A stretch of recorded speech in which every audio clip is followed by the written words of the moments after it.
If somebody wants to check the feed, that would be great.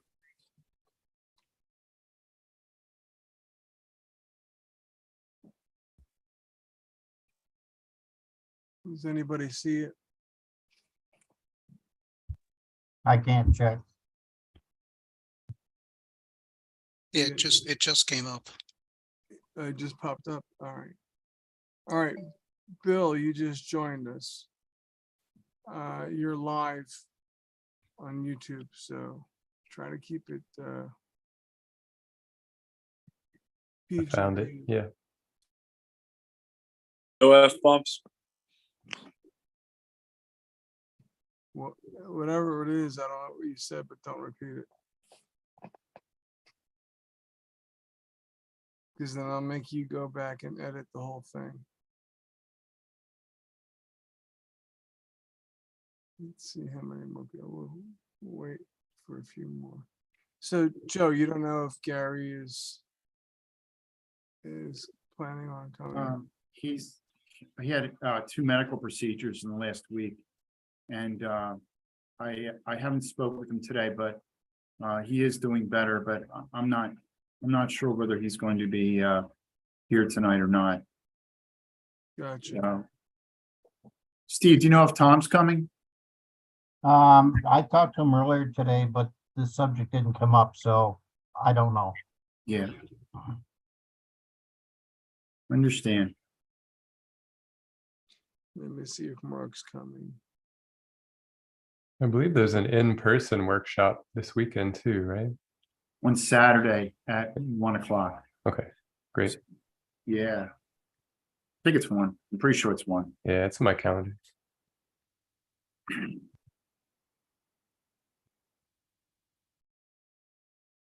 Well, Yeah. Well, we're live. I'm gonna share my desktop. Yeah, Gary was going to be at that also, and I'm not sure he's going to make that either. You know, it's he's I think in pretty good shape, but I'm not sure if he'll be back in time, you know. So Can you see the Fix Insight screen? I see it. Yep. So this is the rejection algorithm I'm talking about right here. But I don't have any data. I haven't many. I've been sick myself. I had 2 procedures this week. I had a procedure Monday to remove and replace a loop recorder in my chest right here. And then another procedure yesterday to replace a port. Where is it? I'm going backwards. So yeah, I have issues.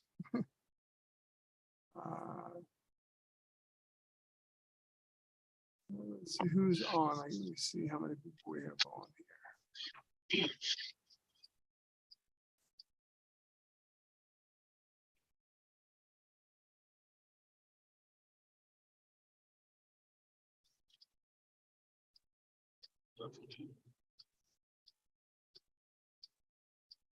So There's Tom.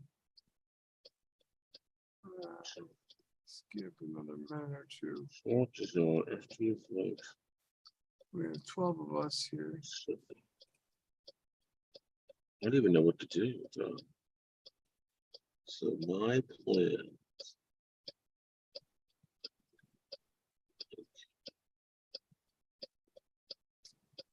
All right. I suppose we could start. Anybody else, if we miss anything, they can jump. Enter your ticket ID. Who's that talking?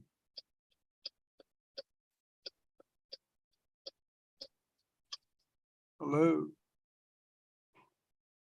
Okay. All right, I suppose we could start. If anybody misses anything, then they can catch it on the recording. But it's not, I don't have anything crazy planned. I've been busy and managing or maintaining my health. Hey, there's Tom. And Hello. Hey, good Tom. to see you, Tom. Tom, I'm gonna make you co-host.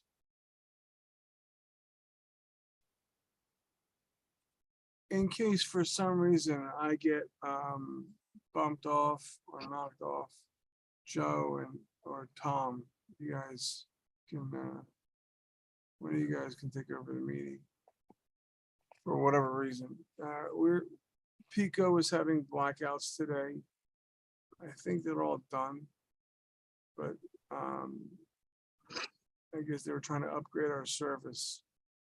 They sent us a warning 2 days ago. And we lost power early this morning. We came back. I think we lost it one more time. I'm not sure if we'll lose it again or if they're done by now.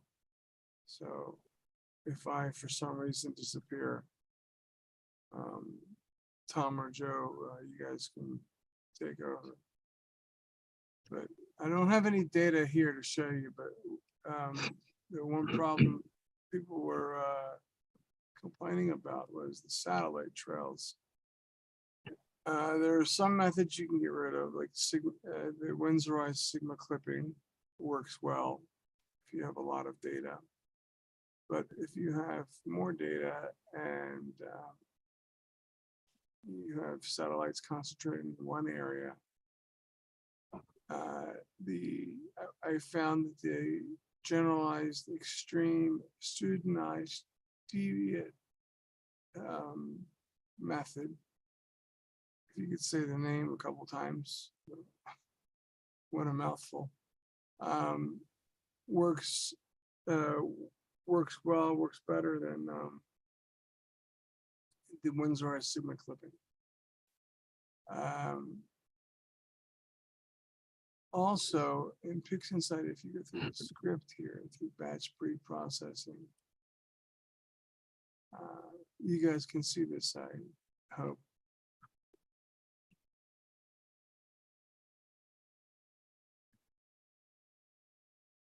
All right, through batch pre-processing, yeah, again, I don't have any data. I haven't been able to get out there.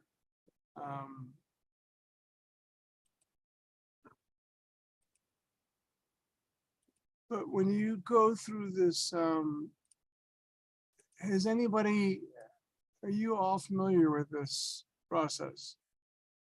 This automated process? Well, I am, You are, Steve. Yeah. All right, well, to some small degree. right. You know that there is an area that allows you to select when you integrate your subs, allow you to normalize them, Yes, right? And it also gives you the opportunity to, let's say you have 50 subs or 300 subs or whatever. You can choose how many subs, you could say, hey, look, take the best, 20 and normalize to those. Like I said, I don't have data now to show you this, but that if you're having issues with star trails, that will allow you to pretty much deal with them better than any other method that I've seen or I'm aware of. Now, that's not to say that there isn't another method that works. It's just the one that I know that does. What it might require you to do, especially if you have a lot of satellites in one particular area, is select only, let's say, the best 10 frames, or even one frame, but it will average out, let's say, the best 10 frames, and then all that normalization will do is will just make the brightness even for all the other subs to the one you're normalizing to. And that is it's one way we can get rid of the satellite trails. There's more than one ways to skin a cat, and Pix Insight certainly offers a zillion different methods. But before we started today, I wanted to make sure that I brought that up because there was an issue with some people complaining that they couldn't get rid of the satellite trails. And I really wish I had the data and the time to run it myself. But if anybody does have that issue, please feel free to share the data using, Dropbox or Google or Drive or whatever, because there will be a lot of data.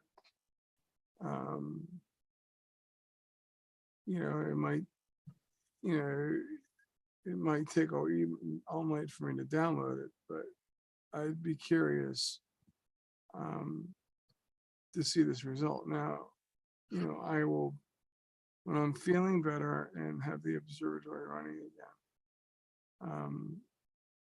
I can have my own data to show you. But right now I've been, in and out of the hospital, and I think I've been in the hospital more than I've been in my observatory. So I don't even know if there are birds making nests in there. I suppose I should probably go check and, block up the holes where the where the rails come out. But they love setting up shop in there. But the other thing what I've learned was woodpeckers. Oh man, they're really destructive to an observatory. Yeah, they attacked one of my outdoor sheds one time. Made big holes in it. Yeah, it's amazing how much damage the damn little bird can make. Yeah, But it dug this hole on the post on the front of my house that's holding the roof up. It was crazy, and I'm like, what was it going for? There wasn't any worms in there. There was nothing there. There was nothing. Well, somebody was telling me that woodpeckers like to make a lot of noise, and the louder ones, that's how they attract their mates. So I read then if you use tinfoil or something shiny, it deters them. So on your observatory, if you have one, if you have posts outside, and you're worried about woodpeckers, just wrap some tinfoil around it, around the posts. I'm assuming that's because they use the same bird brain as cardinals do, which cardinals are extremely competitive. You rarely see more than a male and a female, and that's all. You don't see more than one male. You don't see males hanging out. They're really territorial. In my old house, this knucklehead would keep flying into my window because it's all its reflection. And it would you could see it flew into the window so hard, it fell on the ground. It was like a cartoon. I bet you there, I could have drawn like the curly Q's, the question marks, and like you would see from Wile E. Coyote and the Roadrunner. But that's one thing you should prep for, especially now in the spring. If you have an outdoor observatory, close the holes up. You're gonna get a bird's gonna want to make a house in there. All right. Does anybody have any? I'm gonna stop sharing my screen. Does anybody have any specific questions or topics they want to talk about? Is that Lou, I actually have a problem that maybe okay? somebody can help me with. Let's hear it. If you want to share, see if I can find it. All right, what do I have to do here for this sharing? Give me 1 second. I'll let you share the screen. Open your application up, Steve, that you want to share. Just kind of get that open. Yeah, And after you do that, at the bottom of the screen, if you move your mouse towards the bottom, you'll get a share screen yeah, type of thing. yeah. And then I think it shows you the apps that you have open, maybe. I think that's how that. Yeah, I think that's right, Tom. And then I just select what you want to show from that. So host disable participant screen sharing. So I'm not sure if I'm, Are you allowing, you got I it set mean- up so he can, I made you co-host, so you should be able to share. let me see. Whoop, I don't want to share. Let me see what it says. One participant, multiple participants. oh, I got it. Okay. All right, hold on. I've got more than one screen open here. If you got it, we should see it. And we're not yet. You see anything? No. I see you. You see me? Yeah, you gotta make sure you pick the right screen and it's on top. And All right, so let me just didn't go where I wanted to go. Or you can, do you have more than one monitor? Yeah, That's it. that's what's Yeah. confusing me. Share that monitor. Open it in that new monitor and just share that entire monitor, if you don't mind. Rather than the application itself. Well, it's just a PNG, which I have open. It says number 2 and screen 2. There you go. You got it. Very Oh. nice. All right, so you see it? Yeah. So this, I'm not finished processing this, but my problem is this blown out star here, which is shown up in That's- another one of my images from the Sharp Star telescope. That's it's al- everybody's problem. On the It's tech. almost as if you can see some of the telescope structure in this thing.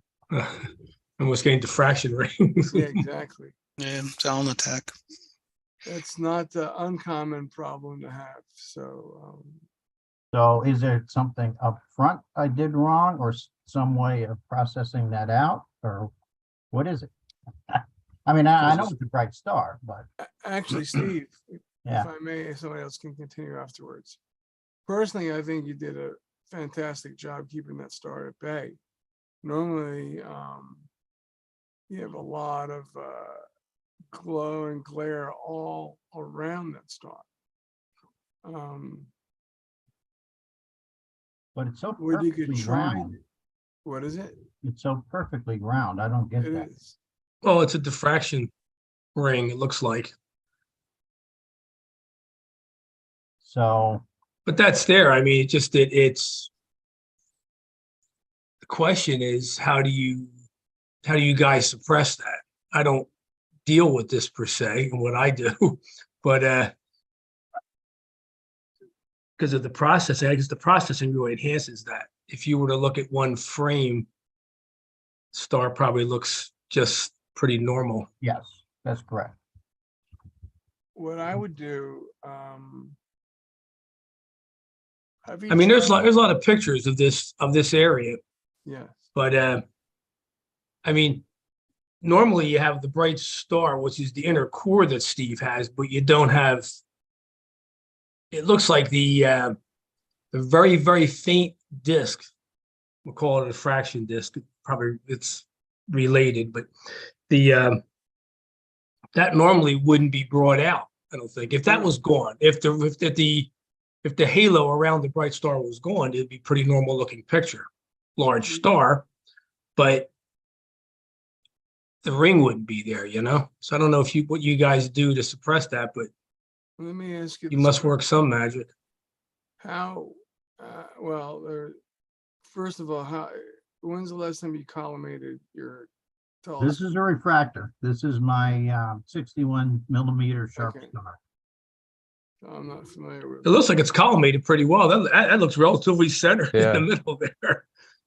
Did you happen to run a deconvolution filter? Mm, I've heard Probably. those can leave marks and they have like a certain PSD, like a size based on the stars. But that star is a lot bigger than the rest. Well, rather than, have you tried using, like, removing the stars? no. Um, There's different apps you can use to remove. Well- I don't know if it will remove that particular star. let me take this back. I did try removing them, but this had a very noticeable dark outline left in the image. And Okay, what I Steve, did, are you using a blocking filter at all? Any blocking filters? no, but this was a narrow band filter, just hydrogen alpha and oxygen 3. Like in it, enhance, something like that? Yeah, Alex String. what I did, when the last time I processed something that had big stars like this, it was the Running Man. And I removed the stars and it left, like you said, the little marks in the area. But then when I went in afterwards and I reduced the stars and then I recombined them back with pixel math, the whole thing was smaller. So it wasn't as extreme. So there's a- wouldn't that affect all the stars though? Well, I mean, yeah, we'll make the other stars small. Have you tried, there's something called Blur Exterminator. I have that. Have you tried that? That's like a sharpener. Yeah. I didn't try it on this, no. Let me, Try- okay, if I close this down to pull up another one, am I gonna lose everything? Try the Blur Exterminator. There's an option, this is to sharpen stars and adjust halos. Really? Yeah. Oh, okay. I didn't know that. Hey, Steve, just a thought. Have you ever photographed it without the filter? Yes, Do you Didn't see have that this- without it, without the filter? no. Let me show you one that I lost. What do you guys see? I see your background. I see your desktop. Okay, let me see if I can just for.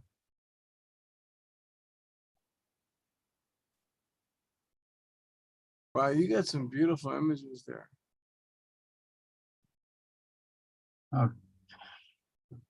This doesn't, Yeah, I act- see right there. On attack. yeah, it's not On really, attack is a pain. where is? There. So this was with the FCT. And it blew out this way. I kind of like the look of it, so I left it that way, but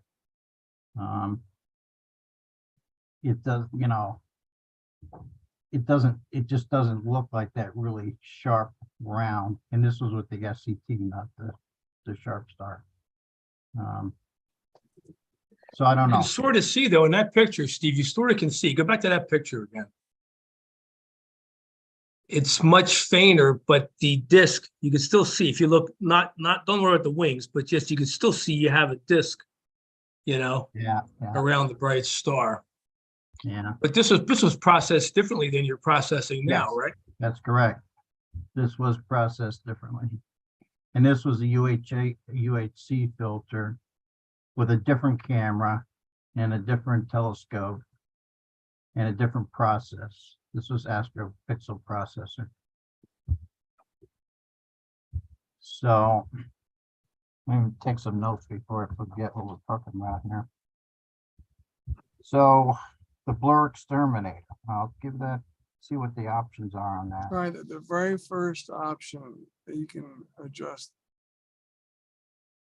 for that. There Okay. is some stuff online about L extremes and halos. It Yeah, says it's pretty common, but there are supposedly some ways to fix it. It might be what Lou's saying. so another place it showed up is right here. So you see it down here? I stopped imaging that object because of that stupid Really? part. Yeah. Yeah. Well, I By like, the way, you did a good job with it. Great image. oh, thanks. Yeah. Well, the star ruins it. I don't know. I don't know if it ruined it or not.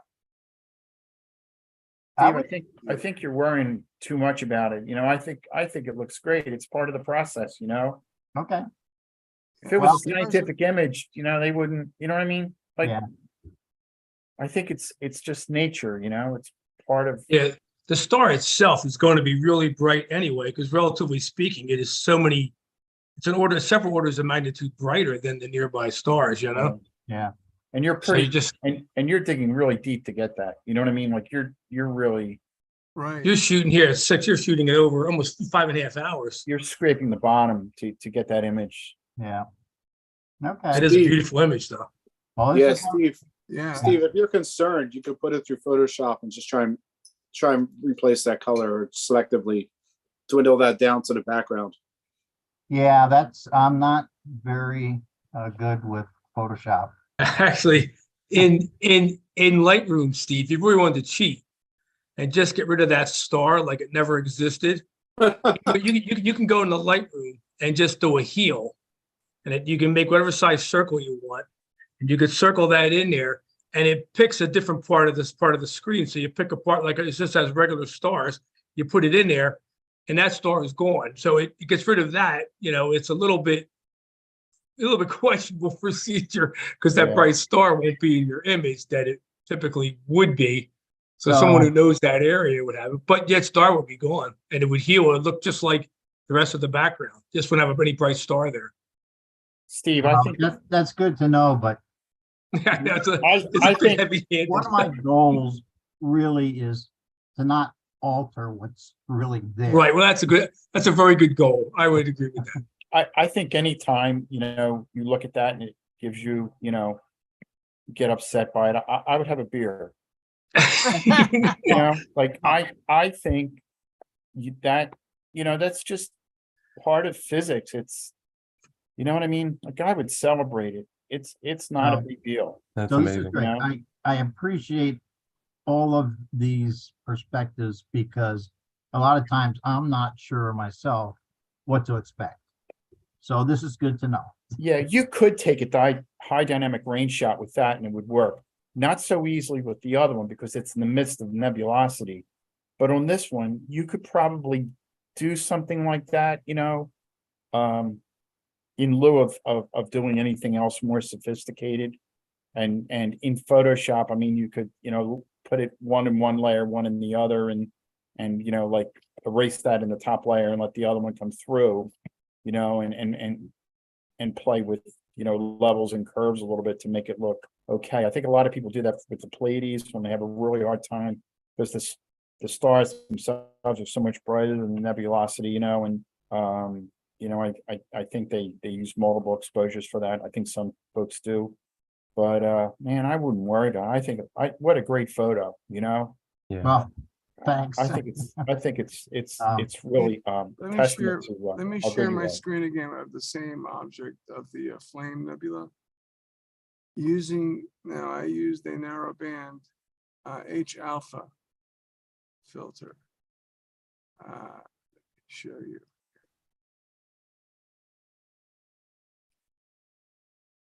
You know what, Steve? That also proves it's not a reflection. Okay, So this is not processed. You can see all the lines from the Canon banding yet, but there it is. And you can see some of the glare yeah, on the edge, but the narrowband alpha, maybe that you can use that for an example with your, what was it, extreme? This yeah, was I'll bring it a in. astronomic 12 nanometers, pretty cheap. Well, when I say cheap, less than $200, cheap. I think it was $185, but Yeah, a few filters equals a telescope. exactly. But yeah, you could see how that I was extremely surprised on how well it handled Almatac.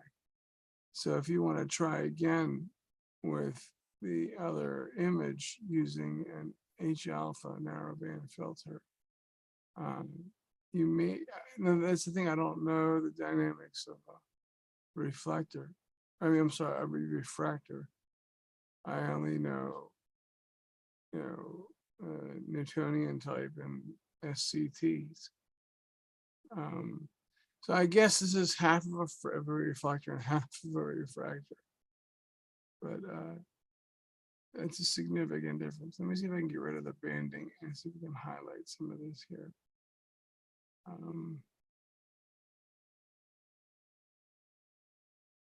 Let's see. Well, this is very helpful. I appreciate it. I get a better perspective what's going on here. You know, Steve, in all these cases, I think, if I'm not mistaken, these are using filters where there's like dielectric coatings of different thicknesses. One thickness on one side of a piece of glass and the other one on the other. Yeah. I'm wondering if there's an internal reflection in the filter itself. You know, it bounces from one dielectric coating to the other and then bounces back again. You know, because they're perfectly centered on the star itself, you Yeah. know? What other nerd would think of that? I mean, like, you have to be a nerd to understand. Imagine being married to me. So one other thing is, because these were, in my opinion, faint objects, I cranked up the gain, which means I lost some dynamic range. I wonder if that contributed to it. Any thoughts? To that particular. If you lost the dynamic range, then everything will be bright and you won't be able to see any fine detail. Yeah, okay. I'm processing this through Blur Accelerator and see what happens. That's a good point, Steve. I don't understand full well, but if you have less dynamic range and a bright object fills up the well, so to speak. Yeah, I don't know what I'm talking about, by the way. I always wondered what the effect of overflowing the wells really is. Do you just not gain any more, or? Yeah, you've basically saturated the pixel. Basically, if you were doing if you were taking a regular photograph just of your family or something, when something gets saturated, it's as white as it can be, or whatever color the pixel is. It's maxed out. So it has no detail. It has no data in it, no usable data. It's just Yeah, and you can't get it maxed out. back either. No, it's gone. It's gone forever, you know? Yeah, it's on either side, it's going, Tom's right. Let's say, On either side, it's gone forever, you know what I mean? let's say specific pixel, let's make up an arbitrary number, as 1,000, it takes 1,000 electrons to saturate it. All right, well, you're going to get varying values of that, shades of that pixel up until 1,000. Now, everything past 1,000, it's spilling, it's, off of it. So you're not going to get brighter than 1,000. So all the other data that's coming in, it's filling in other pixels throughout your image, but that one ain't shit happening anymore. Yeah. That's it. That's done. So you essentially ruined the dynamic range. Well, killed the dynamic range at that level. But what's interesting is most of the objects, and depending on what camera did you use? This is a 183. ASI 183, 20 megapixels, 2.4 micron. How many, what's the full well depth, you know? It starts at 15,000, and where I have it set, it's probably down to 3,000. Yeah, so you're gonna lose dynamic range But very quickly. I don't care because I have a picture. If that's what it took for me to get a picture. Yeah, sure. I mean, the other way to do it is, you know, find, you know, just use the lower gain and increase your time. Yeah, I always get into trouble though when I start increasing time. So it's kind of a, you know, You might be able to tell if you're clipping. I don't know if you can mouse over and see the values for the pixels at the star and see if they are capped at the top. You actually can using this.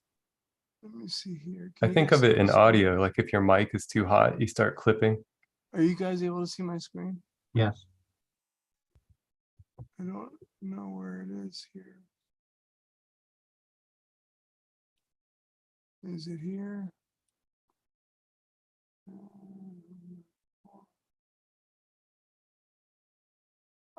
It's gonna be pure luck if I find this.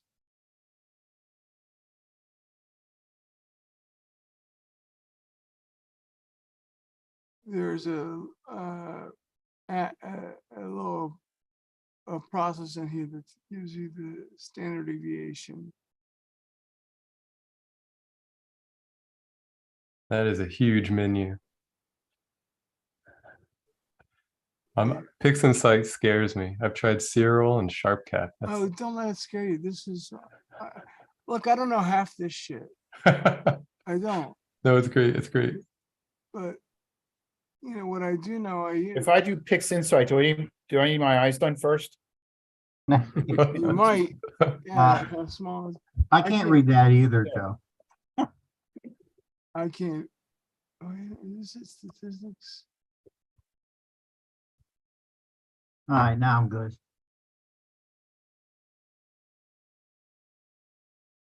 Is it the right?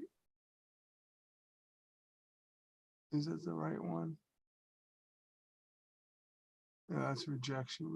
We want integration. Okay.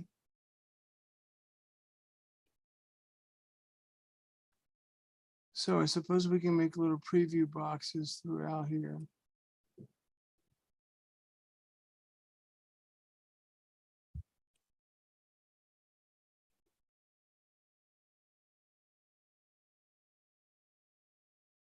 Oh, wait a minute. I haven't used this tool in quite some time. But I think, not that I'm helping you any, I think this gives you the information that you're looking for. You know, gives you the standard deviation between the picture, the pixels.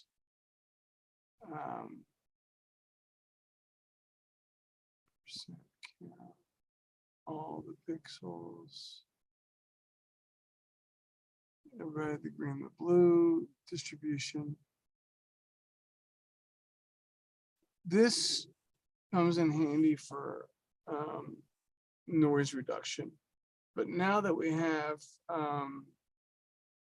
scripts for that, I stopped using this. So do you want to try removing the star from there and see if that doesn't help? Then if you can do, for example, let's try star net. I went in the Lightroom. I downloaded your picture real quick, Steve, and I went in the Lightroom and I healed it, as it were. but All right. but the area of sky that I chose is a little bit brighter than that, so it's but it's gone. The star's gone. Really? You want to show Okay. us?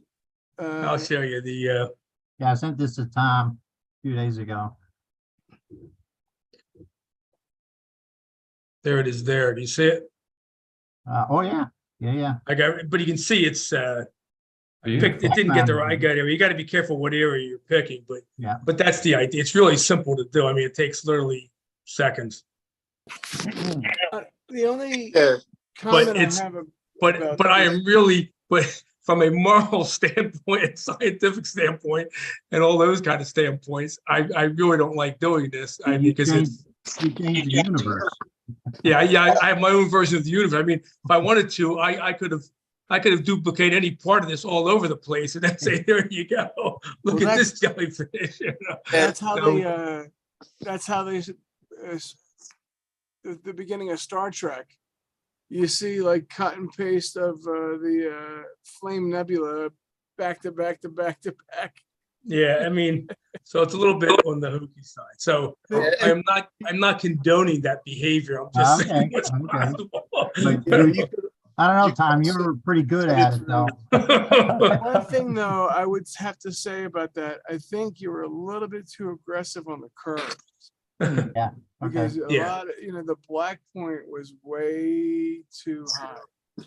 The black point needed to be adjusted there. Because you lost a lot of data. You can get some of that data back if you redo the curves and try different noise reduction techniques. Yeah, all this stuff is the astrophotography part is really as much art and the way you want it to look. I mean, even the colors of some of these nebulas and galaxies, they're all, it's from person to person. If you look at if you type in any NGC and go into Google and look at images, you're going to see that same image and it's going to have different colors to it. There's a certain amount of personal taste, a certain amount of sky background. Some people like really dark backgrounds. I know you, Steve, like a really strong contrast. I Or tend bring it to like a dark Yeah, and background, yeah. some people have them really light, so it's almost like looking Right. through a semi-suburban sky, so but it's not as dramatic, the picture, so but it's all taste and style, really. Right. You bring Steve, up a good before you point. beat yourself up, I have a story for you. One of our fellow members, Wayne Reed, was up at NEAF one time and he saw Robert Gendler up there, which I haven't heard that much about him recently, but 10 years ago, 15 years ago, he was the big astrophotographer and he was selling his prints. So he had a booth up there and he had this big shot of the Andromeda Nebula and he must have taken like 16 different things and created a mosaic, and so Wayne's looking at it and he says, I'm looking at this and some of the star patterns are repeating, and Gendry says, well, I ran out of time and I was missing a couple of frames, so I filled in stuff from somewhere else and, so like, don't beat yourself up, Yeah, right. Yeah, think- don't stress out over this. I think Bill McGeeney had something to add. He kept on getting highlight, but we were talking over him. yeah, I was Sorry, just gonna Bill. say, Steve, I love the image. What Tom's solution is a really great solution for some things. But I think if you did have access to Photoshop, it's almost a two-step process. All you need to do is select the kind of halo and just really change the color over to whatever the background color would be. And then the other piece would be just constantly grinding it down, the star itself with a minimize filter. Again, this is all like one button these days because the program's so intuitive. Yeah. You just like click something and it will say, all right, I'll minimize the circle here and just keep dropping it down. And I'll probably give it a more natural look. Yeah. If you ever have any of those issues coming up down the line, you look at it and it's like, oh, this little piece here, if only this was a little cleaner. I don't look at it like you're changing the image because, yeah, you always want the great raw image, but at the end of the day, you're changing the image no matter what, right? Like that's the whole point of PixInsight is to create an image. So you're just kind of cleaning it up, making it the loose Yeah. end style. That sounds good. I'll look at that also. Yeah, you know what? Every time I see Photoshop, I get scared. You know, and I start to run. You know, like you're looking at Fixed Insight and you think, that's crazy. But I think Steve was using the GIMP. I use that sometimes. It's the free version. All you Yeah. Linux geeks. Well, up until just a few months ago, I was using GIMP almost entirely for stretching Hmm. in AstroPixel processor for the upfront stuff, and then the Lightroom for touch up. And the more I got involved with the Pixel site, finding out that it can do all of this stuff pretty much. And I'm relying on Lightroom for touch up very, very little. I just go in and tweak it just a little bit.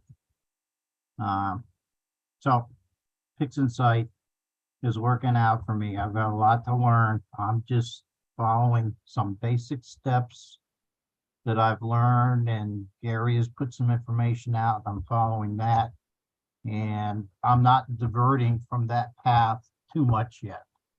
Hmm. So It's doing great. I'm It looks happy great. with Yeah, it looks really good. thanks. I did my first batch I used the GIMP for everything, but then Gary was talking about the generalized hyperbolic stretch, and I found out Cyril has that built in for free. So my most recent batch, I exclusively use that for cheating. Yeah, Cyril just came out with a new edition of that. Is that the one you have, John? I just got the latest version off GitHub. Yeah, and it looks really promising, you know. I can show you guys some stuff. I've been using it. I didn't sleep this week yet since Sunday. really, No, that would So be I great. slept a You little know, bit. I just saw a tutorial on that the fellow from Nebula Filters did just yesterday, and boy, it's really something. You know, they've really come a long way, and with Cyril, you know, the volunteers there, they really deserve some credit for what they've accomplished so far, and that would be a great thing to demo that. And maybe tonight, but maybe a whole new, maybe next month even. That would be a good topic for discussion. You know. Yeah, no, I'm into it. I did 8 images in a row until I figured out something. My beginning stuff is terrible because it's untracked, but it's kind of fun to see what you can pull out of it. And I even did it stacked images off my cell phone. I just took JPEGs with an Astrocam, and I did some wide field with a cell phone, and it could stack it and enhance it. I got that too. It's pretty for a newbie. It's fun. You know, that is a very promising program. Nico Carver is the fellow from Nebula Photos. He did a real extensive thing on that. I think it just came online yesterday or the day before, but he's really high on it. You know, he gave a demo of it. It is very, very interesting. I got it pulled up right now. Steve, I just, I'm sharing a picture. You guys see that? Yes, yeah, Now, this time I kept a star there. yep. And I just put a circular gradient around it. And I just basically brought the exposure down just in that circular gradient. So you still have the halo, but it's not as pronounced. So Before was, can you take that gradient and turn it more blackish, blend it in to the background? That would just subdue the star. see, here's what let me, you gotta get rid of some of that green. though. let me share this picture. Let me stop sharing a second and I'll just reshare. No one likes my hat. Yeah, we've been watching you, Lou. Yeah, see, that's kind of the original, how bright it is. Yeah, And then by just going in and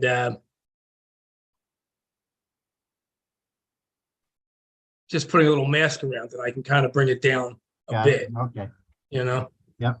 And that's just an oval gradient. So, because there you can affect some things. I mean, you can do some rough curve type stuff on the whites and blacks and things like that.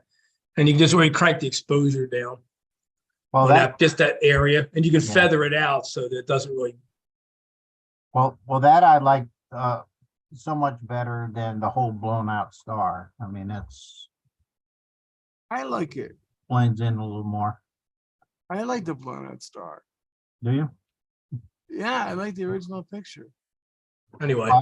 I'm not saying I don't like it. It's just stands out like a sore thumb. John, do you want to show what you have? Yeah, I'd be happy to. All right, I'll share my screen. I'm gonna do whole screen. I got a 4K monitor, so it could be small.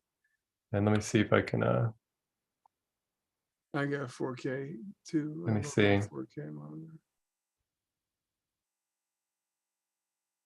all right, so I got it pulled up here. My windows get weird when I share. And I don't use, I use Arch Linux because I'm a geek. So I'll get this fixed up. All right, so I got Cyril here. And I have some images.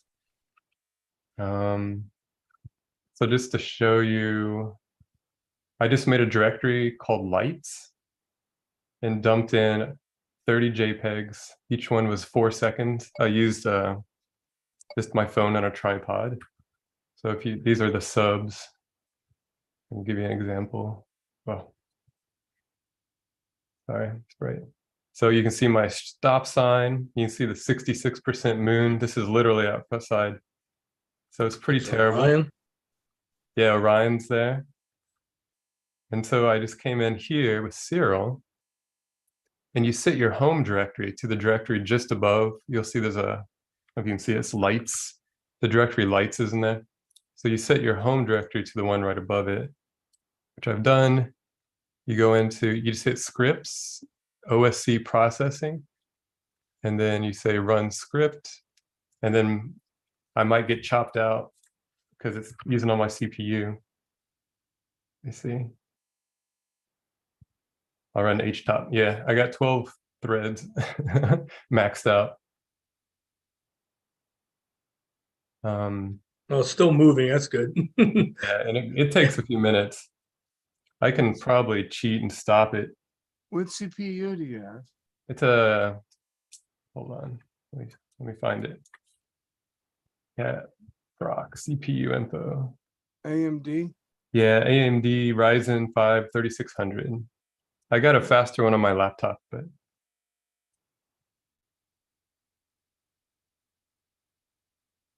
so it's going to go for a minute. I might be able to cancel it and just open the final result. But what I was excited about was, and there it took 1 minute, done. So, and then I go here and I hit open, and it says it's called result. It's a FITS file. That's not it. I don't think that was the right one. Open. I guess that is it. So I'll take it and you can just rotate it. And then you can go in and just like crop out some stuff. Get rid of the stop sign reflection. You can still see, I was under a street light, so it's pretty rough. And then you can come in. Usually what I've been doing is if it's bright enough, I'll do a color calibration photometric. And I don't think it'll work on this wide field, but it does plate solving, pulls the data off online, what the color should be for the stars. It'll auto adjust your colors. And if it's not bright enough to start out, you might have to stretch it once. But then I go into generalized hyperbolic stretch. Yeah, you can see my color peaks are off. So what I'll do before that is if you can't get plate solving to work for some reason, you come in and you do color calibration and you select a background patch. So I'll just find something without any stars, use current selection, neutralize, apply, close. Yeah, this guy's going to get a lot less interesting when it's off. When the color's not balanced, it's a really blue sky. It gives a really nice look, I think. You know? Isn't it wild? Yeah. Yeah. And then, so then after you do the background color stuff, let's go look at our histogram. You see the peaks are aligned a lot better. Yeah. So you can go log, but usually the first time I'll do a big stretch. I'll go in, click around the middle here, take the symmetry or the stretch intensity all the way up, and then I just goose it a little bit with the stretch factor. And you can start pulling some stuff out. So it blows stuff out. But then what I'll do is I'll come in and I'll pick an area where I want to add contrast, for example. So maybe I want some contrast around like this little, or the Orion Nebula. How about that? And then you can click this and it will change your symmetry point. So you can try to like pull out contrast from an area you're interested in. And then I say, okay, that's good, apply, close. And if you don't like it, you just, the back button works real easy. You can undo all the stuff. So it's a good A/B comparison. So that's how I processed all my images. Very cool. You can do a few more stretches if you want. And there's some other stuff in here. Oh yeah, one more fun one. This was exciting. There's a background extraction I use. So for something like this, I drop the smoothing down. If it's the nebula, you want more smoothing. And then you hit compute background, whoops, hit generate. And then I go in and anywhere that one of these little red boxes appears to cover a star or something, you can just like right click it and then move it. So it's real easy. And then you just hit compute background and boom, it sucks your background out. So Wow. Yeah, that's another thing that it does really well, it seems, from what I've been looking at.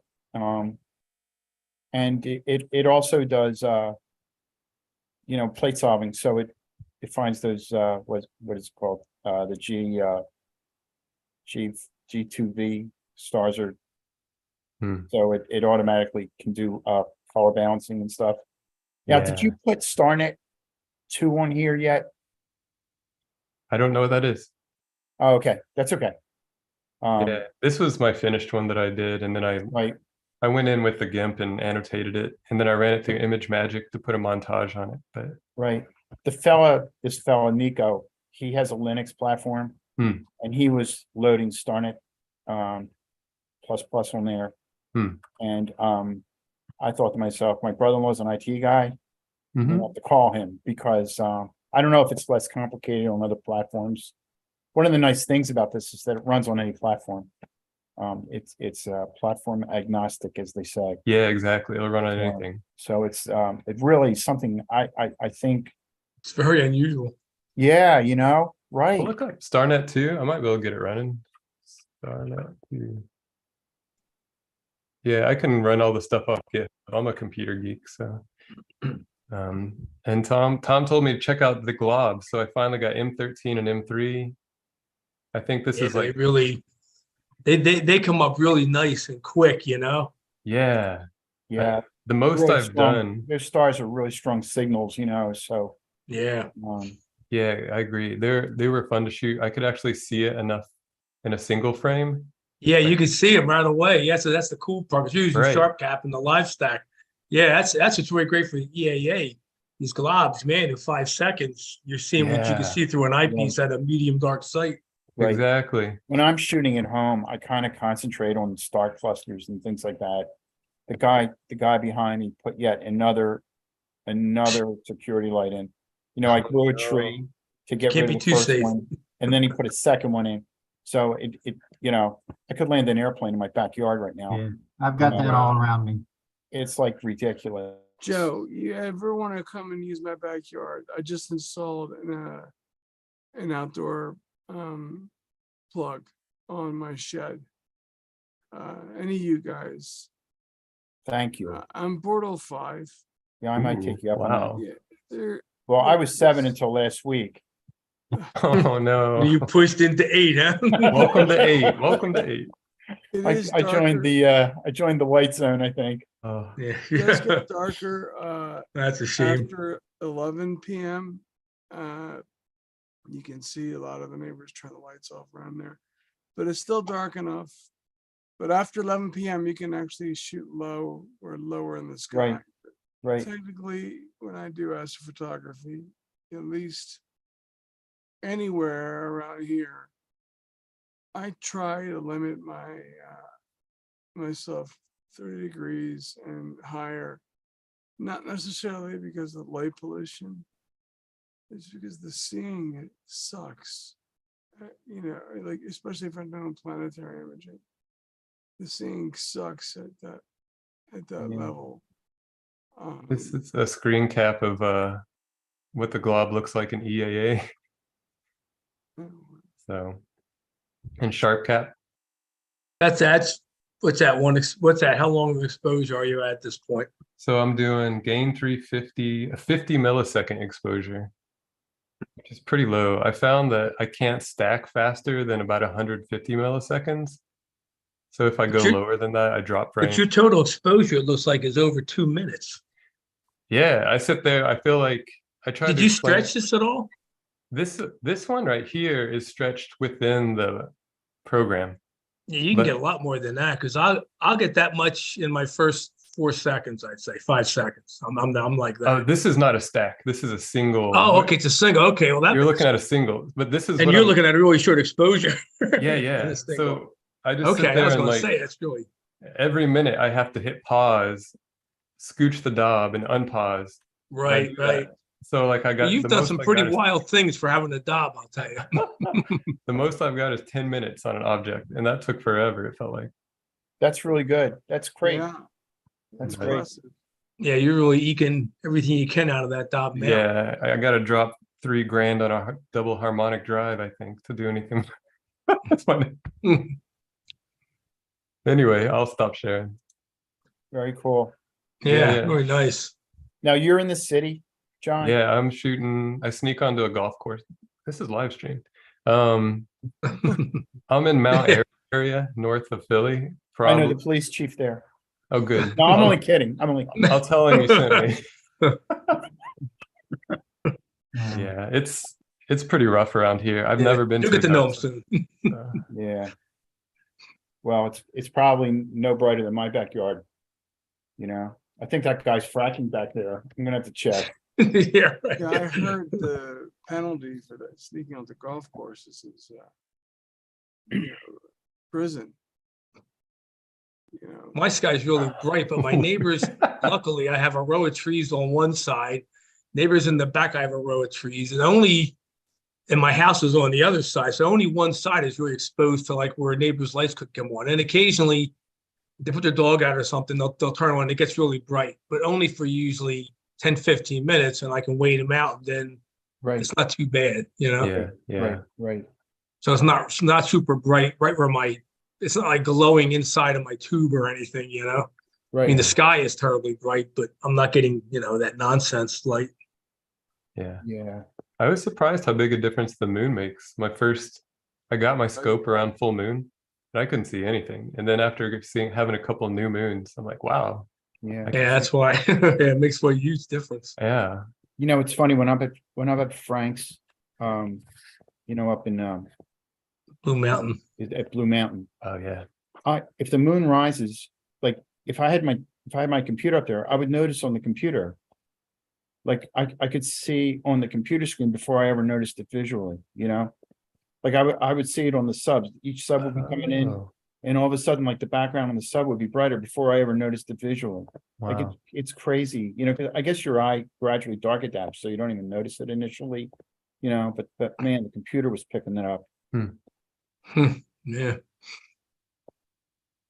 If you go somewhere reasonably dark, even when Venus rises, it casts a shadow. Oh, wow. Even Jupiter can cast a shadow. If you're at Cherry Springs, you can see a shadow from Jupiter. Yeah, Wow. yeah. well, But you're around Cherry here. Springs, the Milky Way casts a shadow. There is a glow. The interesting thing is you go somewhere really dark, the clouds are no longer white, they're black. It really throws you for the first time you see it, because it's like, whoa, look at this. What is that? It's just the clouds are just totally black. It's just really Wow. neat. You're waiting for bats to fly out. Right. The clouds glow white here. My gosh. Yeah, everything is white. You're so used to white.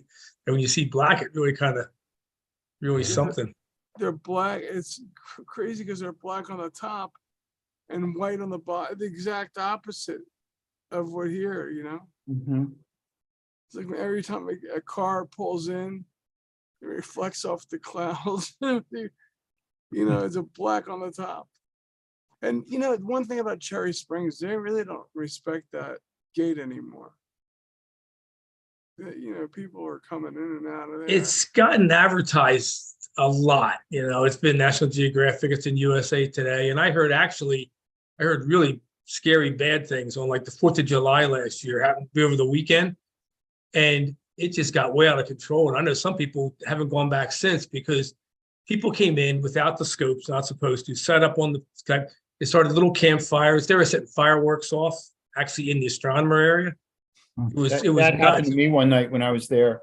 I think the campground filled up and there were all these people with nowhere to go and they screamed and yelled at the ranger. And the ranger opened up our side and brought them in. And one was a church group. And the next day, the little kids were running around screaming, and a couple of the elders from the church group, they were having an argument.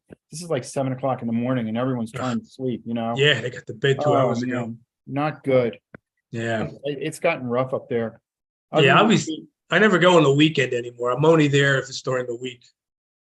You I know, remember because then you have a being in the chance. office one time and the secretary was saying, boy, wasn't this nice when, you know, no one knew about us, you know? Before it Yeah. got out that we were here, you know, I think the whole character up there has changed somewhat. I had a really interesting experience last time. Well, last April, about 11 months ago or 12 months ago. It was the very end of April. I was up there for a couple of nights, and it wasn't very crowded. Maybe 75 people were on the field. It was during the week, and I was with a couple of the guys from the Copernic group, and Jim Taylor from our club joined me. And I wanted to see, that was the last time that Jupiter and Venus were really close, and they were less than a half a degree. I remember. And I wanted to see them rise. It was in the morning sky. So I walked over to the airport, the old field where the public camping is, and the airport field, because I wanted to get a really good horizon, watch it rise. And I'm over there. And the neatest thing about that was I went over, it was about 4:30 in the morning. It's totally dark out. And people are over there in small groups. You can hear them talking about, oh, there's a meteor. Oh, okay, there's the Big Dipper, and they're putting constellations out. You couldn't see anybody. Your voices, though, 100 feet this way, 100 feet that way. And it was really neat because these people were in the public part, but they were really just loving astronomy and loving the dark sky, and they had it. There was no abuse of anything, and it was just so neat to be in there because by that time, the astronomy field was getting pretty quiet because you're getting close to astronomical twilight beginning, So they were starting to pack up. And over in the other field, people were still up at 4:30 in the morning. None astronomers will say, and this was really kind of cool. How about that? And the cool thing with the Venus Jupiter rising, they were only half a degree apart, but the cool thing was they were parallel to the horizon to each other. So it was like a pair of eyes coming up off the horizon. It was really neat. It was I had thought I was even thinking it was going to be like a horizontal pair of eyes. I thought it'd be one on top or the bottom or some angle. Just these pair of eyes come over the trees. It was really neat. What's the border at Cherry Springs? It's 2. 2? Yeah. Yeah. Yeah, my house is 7, but a half a mile away, it's 8. So I'm just barely on but there's Yeah. places up like in Bucks, the closest place that start for me, that's a 5, is up at an airport in Van Sant Airport up by Ralph Stover. It's kind of north east of Knockemixon. It's much darker than Knockemixon, actually. And that's not bad. You can still see the Milky Way there in the summer. What's this? Knockemixon is dark. Not as dark as it used to be. It was dark around 2000, but because Doylestown is built up, Plumstead is built up, Dublin is built up, Right. and so I don't even go to. I used to go to Knockemixon all the time. Go out to the fishing pier where you can drive out your car out there, and I'd set up there because your horizons are great, and that's where I saw like Hale Bop and have the reflection off the water in your pictures. It's really kind of cool, and Haikataki was spectacular. It was the biggest comet I've ever seen. I mean, the tail was 30 to 40 degrees long at Knockemixon. It was huge. It covered a big slice of sky. It was amazing to see, but anyway, that's that area has gotten brighter, but the Van Sant Airport is still, it's just a grass airfield. They use it for gliders and for biplane rides when the sun's up. And but it has great horizons, and that's a pretty good place to go. For me, it's about a half hour because it's in Bucks, and I'm on the Bucks Montgomery border. One thing that I've noticed, at least here at the Green Lane Park, but definitely, definitely my backyard because I'm out there a lot, but in Green Lane.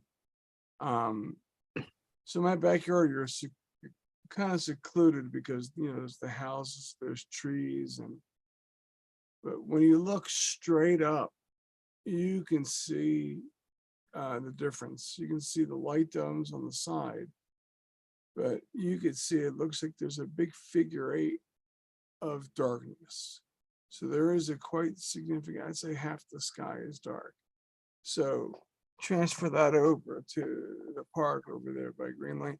The only issue with the park is you get the occasional car that passes, or you know, sometimes there's teenagers in the parking lot causing trouble. But yeah, I think at least for me, it's not worth it to drive too much further. Oh, you're in Portal 5. I mean, what's Blue Mountain? A 4? 4. It's worth it to go to Frank's for me, but it's not worth it to go to, you know, French Creek. French Creek, and French Creek has gotten kind of scary now too. I mean, Jan just put something out about the permit. Yeah. We have 3 pages now we have to bring.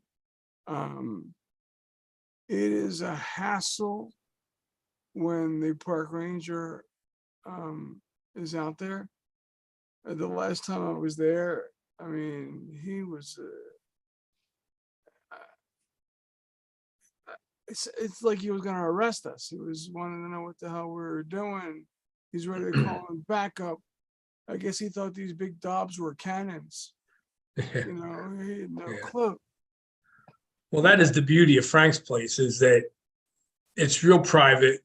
Yeah. They're all amateurs. You got electricity. You have a porta-john set up. Frank's almost always out there when you go out. He's really a great guy. It's just fun being with everybody. I don't get there too often because for me it's a bit of a haul. It's a haul for you too, I guess, Joe. But that's the reason I got into this EAA. Yeah, it's 90 minutes for me. Yeah, it's a good. And Albert's up there a lot, but since he's moved, it's 90 minutes for him now, you know. Oh, it's actually further for him now, huh? Yeah, it's for Wow. he's no closer now than I am, believe it or not. Wow. His location, his sky outside of his house is darker though, but he has to kind of hide around corners and stuff because there's a lot of local lighting. Yeah. But Yeah, you guys got to come up to my place. There's electricity. I just put electricity outside. As long as you respect the bathroom and not like Jeremy.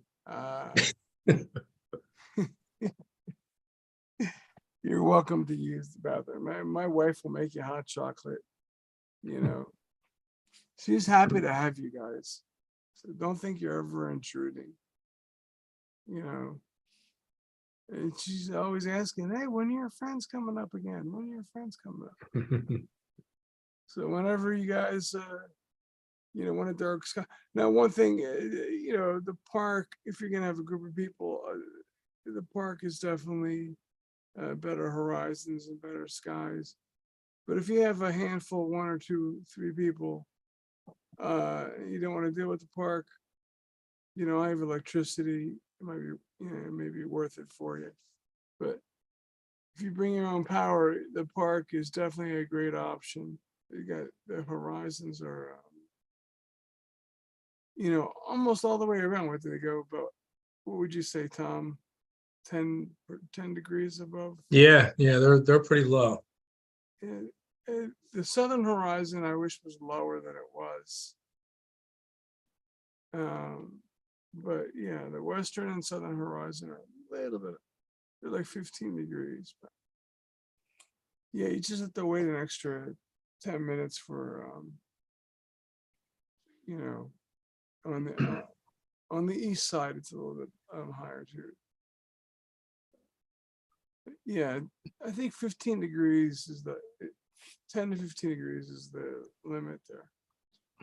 I have a challenge in my south that there's a huge oak tree in my neighbor's property that goes down to about -10 degrees, I say. So you're about up to 40 degrees above the horizon is blocked out, except for a small area, a small window. Like for Saturn, I had a window. I couldn't photograph it when it was at its highest point on the meridian. I had to photograph it when it was like halfway to there. There's a little window I can get in and get it, for an hour or so. But I just heard the neighbor talking to Pam, and she's saying that she's going to cut that thing down, which would really open it up for me. It'd be fantastic, because that'd bring my horizon down by at least 20 more degrees. Then I wouldn't have to worry about even the sun in the wintertime from mid-November through about mid-January. It's the sun hits the tree by 12:30, so it's done. So I got to, but it doesn't come around the back of the house till 10:30, 11. So it's just a little windy to get the sun even, but Well, it's opening up now, which is good, but I'm I was gonna tell you optimistic about- that my views will be better. I was going to tell you about this product you could put on the roots. It's this powder. And all you need to do is hit 2 or 3 roots, and You're online, Lou. Just a it's not friendly my reminder. tree, I'm not doing it. Yeah, but anyway. Yeah, sorry, Tom. All right, so it wasn't Tom. He didn't do it. So you said they're cutting it down anyway. They're going to cut it down, so that's That's going to be the only- good. It's the only reason I brought it up, because they're cutting that tree down. But Well, that surprisingly, tree is not the only one. after I retired and started up with this astronomy stuff, 4 of my trees, one by one, got sick and just had to be taken down. And I swear by that. I mean, they're on your property, right? Yes. Oh, there you go. And Go out there in January. Hey, there's this tree has, must be dead. There isn't any leaves. Yeah. It's got to go. Yeah. And if my wife asks you, that's the answer. Yeah, I know.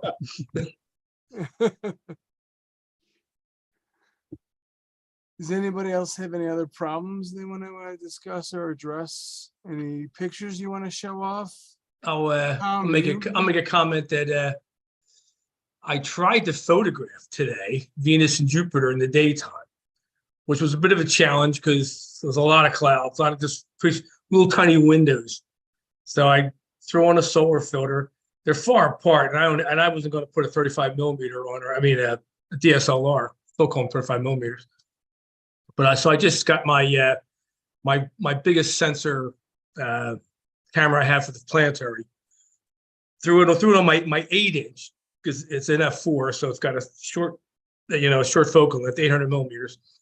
And I figured I have about a 48 minute of arc width at its widest, and they're about 40 arc minutes apart this afternoon.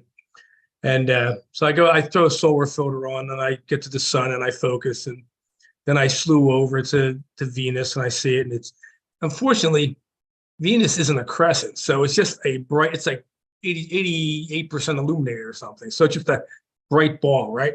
And then, plus the seeing was rated as a 1 out of 5, which doesn't help, especially in the daytime, which is always rough to begin with. It's always more boily. But so I fool around and I see Jupiter, and I get him in the same frame. And I'll tell you, I took a picture, but you cannot. It's just, I could have a bright, semi-sharp, half fuzzy, brighter one. That's Venus, and one on the side that's just much dimmer and little and larger. But you couldn't. I couldn't even pull the bands out because there was high clouds, so there was zero contrast. So I was hoping to at least get like 1 or 2 of the darker, the equatorial bands, basically, to show that it's Jupiter. So I just have 2 discs, one at the extreme ends of this photograph, So it was just I tried pulling it once I could. It's not worth it. And it's a shame it was cloudy tonight because that's when they were really close tonight. Just to go and look at them. I can't photograph them in the west because they go behind trees by the time it gets dark. So I tried the daytime. Figured they'd be higher in the sky too. But I noticed in the daytime, Tom, don't you think that isn't the seeing a little bit better in the daytime? nah, it's worse because the ground, ground heating. Really? That's why they say when you do solar work, you should, well, they say you should always do it early in the morning because the grounds hasn't heated up yet. But that's not an option for me because I have my house on the east of my mount's in the backyard. The house is on the east, so I don't see it. It clears my backyard now. I guess when my scope is by around 10 in the morning. But I'll tell you, I haven't noticed huge differences. I mean, if it's a decent day in the morning, it's a decent day in the afternoon. A lot of times that's okay. But when if the seeing is rated as bad as you can get under clear sky clock and under like Astrophotography, you can go out there. But boy, if you look at this, I mean, I usually will not set up if it says it's gonna be, if multiple sources says it's gonna be horrible.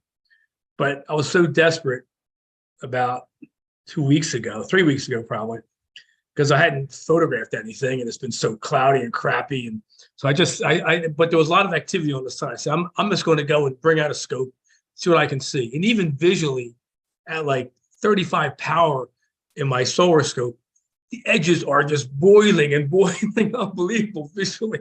I throw on the camera and you could hardly tell where the edge of the sun was. I mean, it was just moving so tremendously and swelling and that it was just insane. I mean, you can't, I mean, with any kind of planetary, solar, lunar, seeing is the king.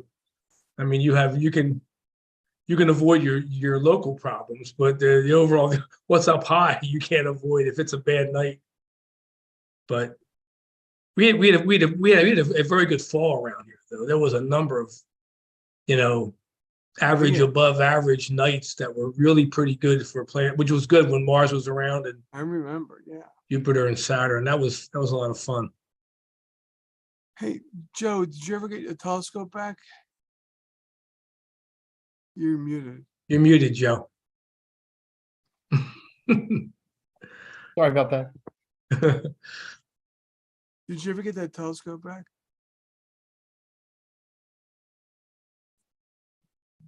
Yes, I did. The rental. Yes. Yes, I did. Yeah, Do you still have it? the rental scope. Yeah. Yes. Or did you rent it out to somebody else? This was the 6-inch Star Blast. Oh, I thought it was a Coronado. There you are. Oh, the Coronado. That's not a Coronado. Yeah, Remember? the solar Star. scope. Yeah, the solar scope is. Do you want it? Yeah, which one did you say you had? We were talking about it at after the last meeting. Yeah, it's a Quark, Daystar Quark 60. I don't know anything about this. It's a refractor scope. Do you want to borrow a solar scope? Yeah, I was thinking about it. Do you want mine? Wait, you let me yours. I don't want to break it. Well, I'd appreciate if you didn't break it, but What about, let me just. truly, I don't want but that. but if Before you I want, borrow yours, let me borrow the club scope. okay. Did you ever use that Quark, Joe? Have you Yeah, used it? the Quark has a really wide bandpass. I think it's an angstrom. So, Really? yeah, it's okay for prominences. I Yeah. see virtually no surface features on that at all. Really? And, Because man, I should make it a almost nothing. And wow. my solar scope is just the opposite. Mine's like a 0.5. Yeah, but you don't see prominences, you see great surface. So like if I photograph with that, I have to be like really, really careful not to blow out the surface. And a lot of times I'll take two different exposures and like cobble them together. One for the surface and one for the prominences because it's really hard. I don't have the dynamic range usually that I can get both. you know, even with the CCD camera, and I use a 174 just like you. But it's really hard to get both, you know? Yeah, I have the Lunt regular it is a single Etalon, Right, and it's like 0.7, which yeah, is a little bit wider. And I found now if the surface isn't interesting and there's a really interesting long faint prom, I will expose for the prom and let the sun burn. I don't care. right, And I'll just block it later. right. See, And if I make it, that's- if yeah, but what I found is if I expose for the surface, and it's an interest, and there's some decent prompt, nothing spectacular, but there's some activity. I'll just shoot for I'll shoot for the surface, and that's and I can't see any problems at all on my computer screen. But when I bring it into Lightroom, if I bring in the curve portion, if I bring the shadows almost up to 100% plus 100, Right, and bring the darks up maybe to like plus 20, all the prompts come out and it doesn't affect the surface much at all. It brings the surface brightness up by about 5 to 10%, how about that? and the prompts come out. So I stopped if I'm going for a combo, I just take the one exposure and I can pull everything out right in Lightroom. Right, You know, I don't have to worry about having that seamed and trying to make them match and everything, and right. which is what I used to do, and that's a little harder. But It's hard. It's Yeah. harder than you would, you know, than it seems it would be, you know? yeah, because well, it's the funny thing is you get that there's a weird boundary there, you know, because that part of the sun, you know, is the limb, so it's always a little darker, and then you Right. got these proms are brighter, and it's a funny realm you're dealing with. Right, right. The one problem I have with mine is that the blockers, I have 15mm blockers on there. And there was an option between 15 and 30, but the 30 wasn't available, so I got the 15. And I'm sorry that I didn't wait to get the 30 because there's a lot of vignetting on that, like photographically, you know. I only have a 12mm. That's all I have. Do you? Yeah, The Lunt came with a 6 or a 12 option. right, I right, went with the 12, right. Yeah. but it seems to work pretty good. Mhm. I tend to, what I found is I always wanted to photograph though. I had an old DMK 41 black and white camera Yeah, from image sourcing. It was a classic at the I time. remember them well. Yeah, it does not work with Windows 10 at all. I can Right, tell you right. that. Yeah, That's no, all And right. that No, was I its know death. exactly what you're talking about. That was its death. It would work, but the frames per second would sometimes go to 1 or 1/2 frame per second type of rate, Yeah, up to like, and it'd go up to maybe 15, and the next one would be, you know, a quarter of a second later, and it got Right. unusable. I had one that was supposed to be 15 and I could never get over 7. you Yeah, I know? could get, mine was supposed to be 30, but I never Yeah, got to 20, I don't think. Got to yeah, like 15, but in the end, Yeah. it got really nuts. And I emailed them, and they were great on support though, because they're in Germany. yeah, And the guy got back to me. The guy get back to me within like an hour. And I started telling him the problem. I was explaining, and I showed him screenshots and everything that was going on, where I actually captured the frame rate, because on the Sharp Cap, I had the frame rate on there that had the that could show what the frame rate was going. I yeah, showed him, I said, this is what's happening, you know, and so I tried to figure it out. And after about 3-4 days back and forth, half a dozen emails, he just said, you know, I talked to my guys, they say it's a Windows 10. The driver's got to be updated. We're not going to do it because we're kind of letting that camera end of life. yeah. So, but but anyway, I always wanted to go with I wanted to get the whole sun at one time. So I actually even bought a reducer to make it work with the whole sun on the with the DMK 41. So nice. But now I'm just the opposite. I always put a Barlow in. I always put a 2X Barlow in, even if I want the whole sun, because I'll just go in there and I can get about 60% of the sun in with the Barlow. I'll take that, I'll do the other side and get it. And with Photoshop, I just say auto merge, and it does it immediately, and it does it really well. It's just a single, well, it is a double click, but you have to pull down one thing, then hit auto merge, and you Right. select your 2 pictures, and it just puts them together. And the detail level between a Barlow versus a non-Barlow image is a factor of probably 4. It's incredible Yeah. detailing yeah. again. And when you merge them and when you zoom in, you can just keep zooming in on that Barlow mosaic image with the two pieces. And Right. you can go in a lot and it doesn't get pixelated and goofy and fuzzy. Yeah. So that works a lot better. So I always use a Barlow. Do you have an example to show us? I mean, What of a I don't know if you have one ready, but Barlowed sun image? Let well, me go and look at you my, have posted some amazing images of the dancing of the proms across the surface of the sun. Yeah, there was gifts. Yeah. one- yeah. I like GIFs. watch that. Okay, what I got here is I can share this. I found this is from July 14th. Says 2x bar. This is an example, Joe, where I expose for the surface too. Versus exposing for problems at all. Here you go. Can you guys see that? Beautiful. Yeah. So that was exposed for the surface. And you can even see like over here, you can see, Detached. can you guys see my mouse? Yep. Yeah. Yeah, so you can see even that fainter stuff came up and the surface didn't get blown out when I No. did that. So this is stitched from 2 images. That's 2 images. Wow, you can't even see the seam. That's awesome. It's auto merge in Photoshop. Just Yeah. click.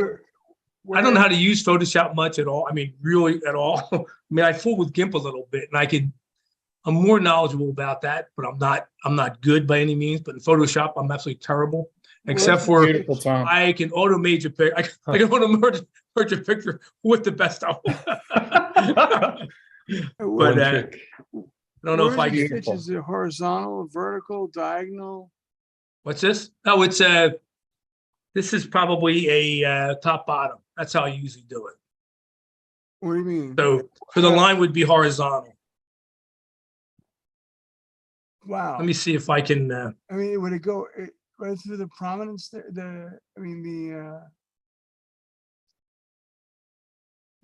There's a one sunspot. The filament, these filaments Not the filament. There's a sunspot around 9 o'clock. over there. Yeah, Would it bisect? a little that? bit of flare around it. That's beautiful, Tom. Why have But- you keeping this from us? I think I probably posted this. I posted some similar ones. Can you zoom in a little bit on that? I have to. I might have to stop. I just going to try to do that, and I bring up the picture, and it goes away. Hang on 1 second. Let me stop sharing. I'll zoom in, and I'll be right back here.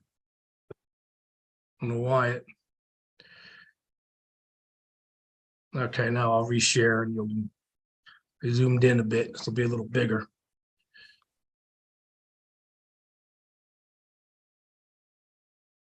You see that? Yeah. There it is. Oh, wow. You're right. You can't tell. But you can zoom in and where it merges, you can't tell. And that's about where it merged, very close to that spot. It was probably below the one and above the one on the right, the dark one. But if I used the Barlow, if I went in to zoom like this, it would begin to get goofy, begin to get a little fuzzy where it doesn't get fuzzy. That's with the crazy. Barlow. I can't believe that this was stitched. But I really like the, well, if you get, I mean, the solar scopes are really good, and the cameras are really good. So it's just good stuff. Easy to work with. Definitely good. Easy for you to say. That's really not bad.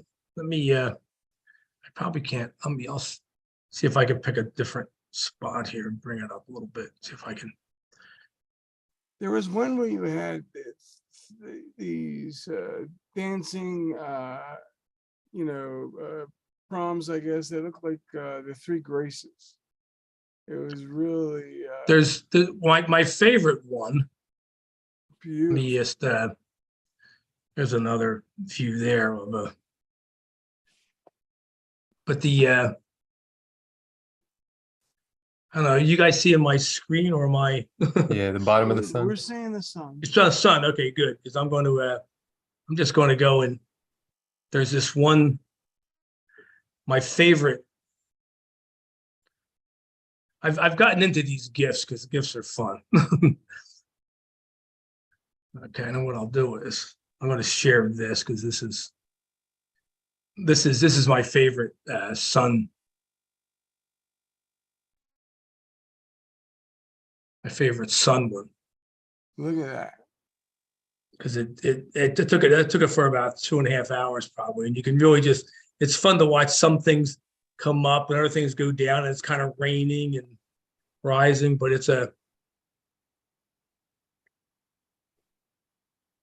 but I don't make any attempt on these GIFs to try to cover the bright part of the sun because it's just a headache. Now, what I'll do is, now one thing that Agapios always said, he says, because with Jupiter and the planets, he just keeps shooting video. And to find the best pictures. And that's kind of what I do with the sun. So if I something like this, I will just shoot video but I won't shoot like he does though. He shoots continually. One's done, he starts a new one. Even when I'm doing Jupiter or Saturn or anything, I'll shoot every 2 minutes or something, or 90 seconds. I'll put a gap in there, but with the intention of making a GIF. If the atmosphere stays reasonably if it stays similar, then I can process. If I process them all the same way, which is the way I do it, I just batch process. I sharpen one or adjust the curves on one, and I just go boom. I just sync all the settings so they're all the same, so it looks consistent. But in doing this though, you do find that there's a frame or two that's sharper, and that's the one. If it's the sun, I will blacken out the bright part of the sun to give it kind of a better still contrast, But the GIFs, I've really gotten into this GIF stuff. It's kind of a new thing, Even with, I started doing it. Well, I did a little bit of it, and then last year, Lou, you took a GIF of Mars, and I said that was pretty cool. And I wasn't really thinking Mars because I figured that rotates slow. And I said, wow, that is a cool GIF Lou's got. I'm going to try that the next time around. I'm going to try it. So each time I went out, I always took a series, and I have 2 or 3 GIFs of Mars, rotating because you did that last year or 2 years ago. Talking about this time around. Last time around, you made a GIF using a 35 DSLR. millimeter. And I thought that was really cool. And that really got me on this whole With my DSLR idea of, camera. Yeah, I thought about it with Jupiter because it rotates fast, but I never thought about it for Mars because it rotates too slow. But actually, that rotates pretty quick. Yeah. That was 2 years ago, or no, 4 years ago it would have been, I think. And it was October 6th. I remember the scene was great. And who lit a fire under my butt? Rob Lancaster, the president of the BAS. He's like, Lou, you have the SCT, you have a Barlow, go out there and do it. So the problem was my camera, if I was getting 15 frames a second, I was lucky. And, so the seeing must have been fantastic because 15 frames a second is nothing. When Agapios takes pictures, he's doing like 200 frames a second, right? Of Mars, or 150 or something. I'm doing 15. But anyway, that was a lot of fun. I want to show you one thing here. You know what the best part of that was? When I couldn't believe that Mars was so close. I had it on my TV every night when it was clear. It drove my wife nuts. I'm like, honey, that's Mars. Like every night you can just watch Mars on TV. This is one thing I'm going to show on Saturday, Joe. This is actually from a PowerPoint slide. I just this is for kicks, just to see how fast are these things rotating. So I took an 80-second. I took an image. I took a like a 30-second video, waited 87 seconds, took another video. That's what you see on the left. The one on the right is only 3 minutes and 6 seconds. look how much Jupiter moves in 3 minutes and 6 seconds. So if you were to take a 2 or 3 minute video, what's the odds of getting something sharp? Not great, you know? No, I mean, you can use WinJupos maybe and try to derotate, but I'll tell you, you know, there's a lot of blurring in that video you're combining, you know? But that's really, it's pretty staggering, actually. I've heard of lucky imaging, but yeah, it sounds like to do it for real, it's very short exposures. Oh, yeah, we try to shoot, yeah, a lot of frames because seeing is crazy. Because, you know, you never know. It just comes and goes and it gets like, let me see, I'll show you. yeah, you're rolling. It's like Atlantic City. You're rolling the dice. I mean, this changes, even the changes in seeing are kind of interesting. This is well, let me do this actually. But this is just here are, where is it? Hang on. Okay. Here's just an example of seeing. Now, these are just single frames out of a video, but these are two taken 35 seconds apart. And you can see, like, look at the moon on the right there. You can barely, you know, you see it, and it's just fuzzier than the other side. I mean, it's just quite a difference. Yeah. I mean, if you're trying to get if your whole video is similar to the one on the left, you get a decent image of Mars. But if you can get it where the whole video or like pieces of the video are like on the right, it's going to be a lot nicer image in the end, you know? And this is like a pretty short time frame. That's why Agapius was going on. He says, just keep shooting, you know, because you do catch these times where it's really a big deal. Is there software that can like detect the sharpness? I know there's a full width Absolutely. maximum filter for DSOs. Yeah, no, this is but not for well, you will planetary. see this because you're going to be in the astrophotography thing on Saturday, right? Yeah, yeah. And I'm going to go through the whole process. Okay, I'm going to great. show, you know, a typical video, you know, of I'm going to process. I'm going to walk through a whole process of Super. Jupiter. I'm going to go through it from just the video. I'm going to show the video, take you through like how I captured it with SharpCap, basically, Yeah. and then the auto stacker program. And that is a program that goes in and it takes all the individual frames. Say you have 4,000 frames in your video, and maybe it's a 30-second video because you managed to, because Jupiter is bright, so you can shoot real fast. Well, what it does is it centers Jupiter as well as puts all those individual frames in order of sharpness, from the sharpest to the worst automatically. And this takes only, you know, 30 seconds to a minute. And then you have this stacked image, which is similar to that image I showed you a minute ago, those two images, except all the grain is gone. It's not really sharper, but the grain is gone. And then you can bring it into it, and that program's free. And there's another program called Registax, which is also free. Okay. And that's where the magic happens. They do this thing called wavelets. And I was curious about wavelets a little bit. I started reading about them. And basically, it's magic. It is. I mean, they use a lot for image compression, it sounds like. But it's all this, it's literally like waves. And you think of like a 3D wave graph of like spikes going up and down and everything. And it's somehow it works, and it does an amazing job. I mean, it literally is like magic. The first time Steve saw it, he shot this video of the moon, and we go through it, and he stacks it, and it looks about the same, just not grainier, you know, not a big deal. Puts it in Registax. It's just amazing. I mean, it's fun. It just pops out at you, and it actually sharpens it. That was the first time I amazing. used Registax on Jupiter. I loaded it up and I was just about to slide the wavelength. And as I'm sliding the wavelength, one of my kids came up and was bugging me about something else, you know. And so I looked away, and when I went down, I had slid the thing, and I looked down and I thought somebody had swapped the images.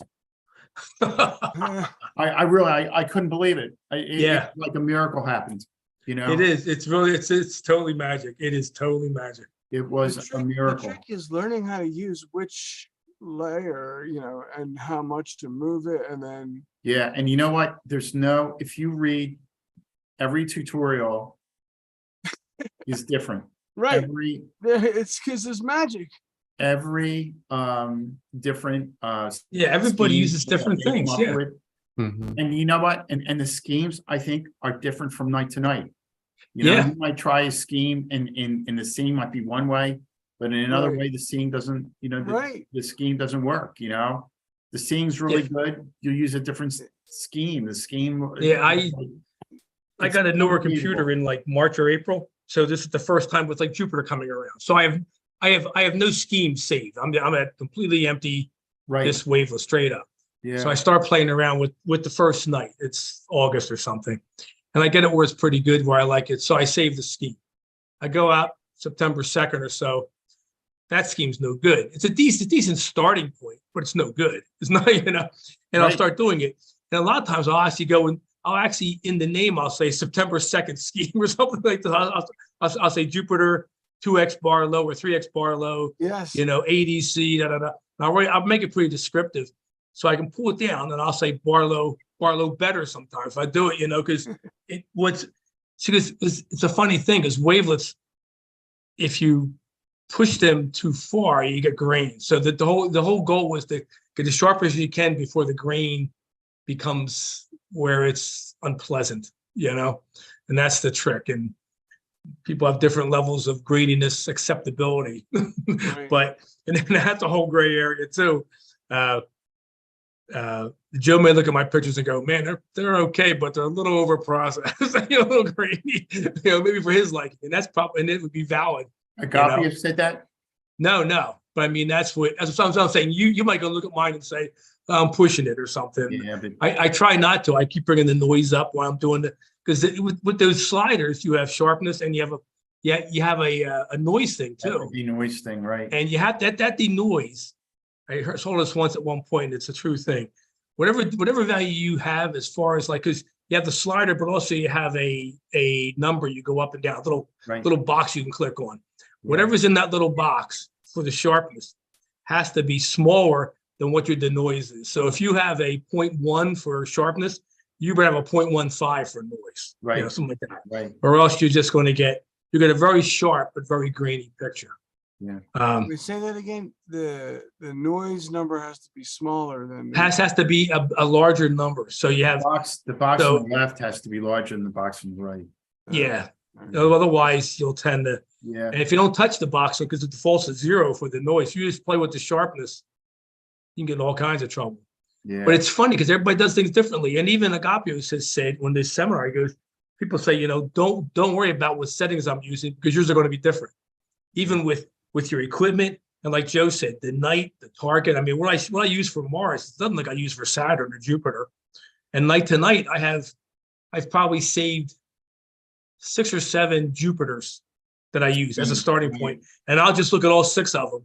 And the one that looks the best, I'll start with that one and I'll start playing with the sliders. But I'm close, but I'll start playing with them. And I have different ones for Saturn, Mars. I've got at least 4 or 5 for the sun, Right. Yeah, These are all in consistent at all. Registax. Yeah, you can get red checks, and Okay. you can come up with these sliders, you play with it, and somehow you get lucky and you come up with something that looks good, then you can save it. You can Save the name it and scheme. I save got it. it. So in the I'm doing future, that you with- can go back and get with it. Have Yeah. Sharp you Cap. tried, Yeah, Tom, yeah. doing this in PixInsight with the wavelets there?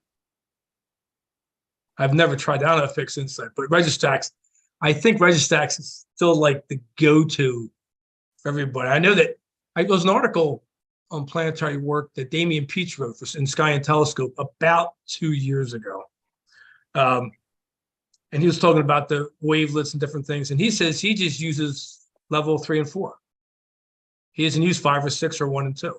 Yeah. I mean, and they're basically in order. 1 is sharpening the finest detail. 2 is it keeps getting the one on the bottom. 6 is just like the biggest detail. And sometimes if you actually click on the little box on the right, doesn't look like it's a button or anything, but it is. If you click on it, it actually shows, it highlights in like red and green what's being sharpened. And And that can be used as a guide sometimes. But I tend to, some of my schemes use 3 and 4. Some use all 6. I mean, it's just like Joe was saying, it depends on the night, the object, everything. Hey, Here's- Tom, Here's the are you app. going to be recording this session on Saturday?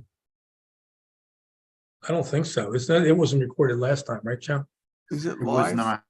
Well, we didn't have the means to record it last time, actually. You know, I just Yeah. did it off the laptop. But we're going to have, we are going to display it. We're going to have a projector this time. But it's not going to be live.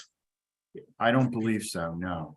No, because Jeremy doesn't have that hookup. Because I was asked about that, I think, last Yeah. time. Well, I don't care if it's live. Is it gonna be recorded to I don't later? believe, I'm not sure we will have that capability. Okay. Jeremy Yeah. might be there. I'm not, Yeah, I'm not Jeremy is our sure. only chance of doing that, really. yeah. Or It's a beginner, it's yeah, supposedly beginner level, although, you know, when Tom and I sensed this, the folks coming, they're, one of the things that got us a little concerned is many of them, like John, are not really beginners, you know, so, puts the pressure on. you know, you feel that little bead of perspiration running down your back, you know? We Well- don't want you to heckle John. I have Tom on tap. John, you're not gonna ask any questions, are you? Oh yeah, Yeah, right. right. I'll bring up. What's the difference in a Haar wavelet basis and a Wiener deconvolution? Yeah, right, right, So right. that's I won't ask. that is a fair question. I won't ask that. But So be- here's the. that would be what I was mean spirited of you. No. No, I'm excited. I haven't done really any planetary. I shot a little video, but I didn't know. I didn't have any software to stack it. I didn't know. So that's great. I'm excited. It's easy to use stuff, and most of the defaults actually, like with AutoStacker, almost all the defaults come up kind of where you leave them. There's a couple that you can a checkbox here or there, or you know, the biggest thing to remember with AutoStacker, it has 2 buttons at the top, planetary or surface. And if you have it on surface and you do a planet, bad things happen, and Okay. vice versa. You get these really weird things happening, and it's like, what the heck? Right. But I can't even focus on a planet. I haven't figured out that trick in SharpCap yet. So no, it's not just sharp cap. It's regardless of what you use. It's a Yeah. challenge. everything. It's tricky. It depends on your night. I mean, if it's a bad night, or you know, a below average, not necessarily a bad night, but a below average night. Say it's a 2 out of 5, right? 5 being great. It's hard to focus. I mean, it's tough. And I with like sharp cap, I will zoom in. I always zoom in. I get things centered. I look for, and then on each planet it's something different. On Saturn, all I'm looking at is the ring. And I'm looking for Cassini's division, trying to get that sharp. If it's on things like Jupiter, I'm looking at the belts because they're nice and dark, and I can focus on those or the red spot. If it's Mars, Mars is a little trickier. Mars, I'll use the edge a lot sometimes, the edge of the planet. But whenever I get in there, I'll always zoom in on. I'll zoom into maybe about 300 x, because below that you really can't tell the difference, you know. And even above, even at 300, and that kind of tells you what kind of night it is too. If you can, you can focus a little bit with 300, then it's probably a pretty good night. If you're looking at it, it's just a boiled mess. You have to go like 200 or 1. You could go 150. You're probably wasting your time taking images because it's not gonna. Yeah, I took some and it's just like a white dot, all of them. Yeah, you need magnification. That's a big thing too. Okay. Which is a problem when you have a dot because that's working against you. And Because you need well, losing your you don't tracking. need, but I mean, there are people that do some great work with DOMs. I suspect that most of them are in equatorial platforms, you know. Yeah, that's anything I've seen online. They have something. Yeah, for fun, for experiments. When I first started all this, and I didn't even have a real. I bought before when I first got involved. I wasn't even sure I was going to even like this. I went to Orion. And I bought their cheapest solar system, $99 camera, color camera, and looked at. All I was looking at is the sun. It was a good picture of the sun. Now, I had to hire Gen Alpha, so the color camera stinks because I'm losing three or four of my pixels Right, aren't it's even all being red. used. So that gets you in trouble to begin with. But I just did that to see if I would like, I want to just process, I want to see what the process was like to see if it was laborious and I was going to hate it, which it's not. It's quick and fast. And it's easy. And it's fun because it's magic when you get to Registacks. But the thing is, that's the whole point of this. There's a backstory. There's a point. There's Tracking.